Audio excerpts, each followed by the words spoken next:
في الدرس ده هنعرف الباور بي اي داتا تايبس، انواع الداتا في الباور بي اي. في حاجه اسمها هولو داتا، هولو نمبرز او الانتجرز. يعني لو جيت هنا في الباور بي اي، نفتح الباور بي اي اهو، تمام، ودوست على الكاستمر هنا مثلا، وجيت على اي كولوم، تمام، دوست عليه هنا، هيظهر لي هنا الداتا تايب بتاعته، تمام.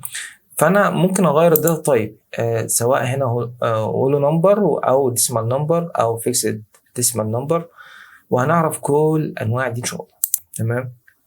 فانت بتعلم على الكولوم هنا وتغير هنا الداتا تايب بتاعته للداتا تايب المظبوطه، تمام. طيب خلينا احنا نكمل الشغل بتاعنا.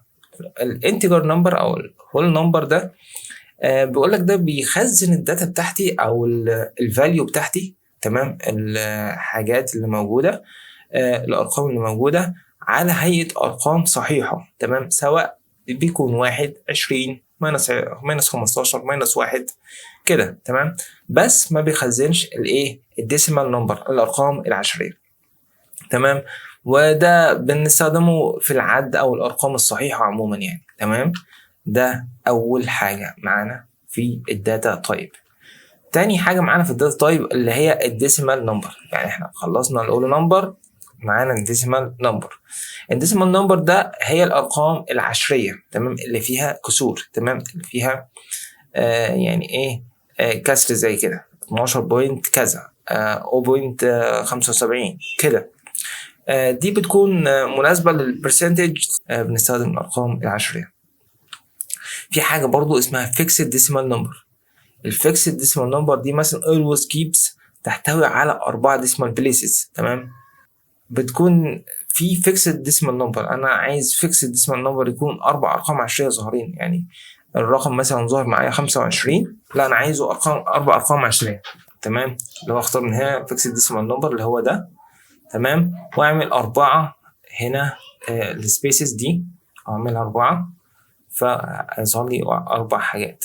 ودي ممكن اعملها مع اي واحده على فكره، يعني مش شرط فيكس ديسيمال نمبر، وفي الاغلب مش بنستخدمها، بنستخدم الديسيمال نمبر والانتجر نمبر اللي فوق ده، تمام. في معانا هنا التكست اللي هو ده، تمام، اللي هو السترينج يعني حاجه يعني تكست، يعني كلام مكتوب. ده بيكون كلام مكتوب، مثلا كاستمر نيم ايجيبت، ممكن اكتب ارقام بلس التكست، فده هو السترينج تكست، تمام. ده في الداتا تايب. اللي بعدها تايم ديت اند تايم، اللي هو ده الديت اند تايم، بيكون في الديت التاريخ ومعاه الوقت، تمام. لو انا بستخدمه لما اعمل اناليسيس على الوقت برضه، تمام. هنا في الديت اونلي، ده بيحتوي على الديت، وده بيحتوي على الديت فقط، تمام، اللي هو هنا التاريخ بس من غير تايم، تمام. ده في الاغلب بنستخدمه مع الكالندرز يعني.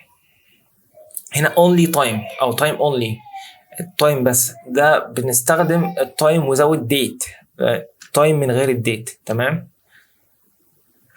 هنا في حاجه اسمها البوليان دي اللي هي true or false، يعني بتكون لوجيكال فاليو اللي هو true or false، يعني مثلا يا اما صح يا اما غلط، يا اما 1 يا اما 0 كده، هي true or false، تمام. في الاغلب مش بنستخدمها كتير في الداتا بتاعتنا. وفي حاجه اسمها الباينري، دي لو انا حاجات في الباور كويري ممكن based on على الايمج او دوكيمنت، لو انا عايز ارفع ايمج معينه او صور او دوكيمنت، فبنستخدم باينري داتا. في حاجه اسمها الاني دي في الباور كويري، دي نوت ريكومندد ان احنا نستخدمها في الفاينل داتا موديل. الاني دي بيكون شكلها عامل ازاي؟ هو ولا واحدة هنا فيها ان اهي دي اني، تمام. انا عرفت ازاي فيها اي بي سي وفيها 1 2 3 بس، وكده هنكون خلصنا الدرس الداتا تايب بتاعة الباور بي اي.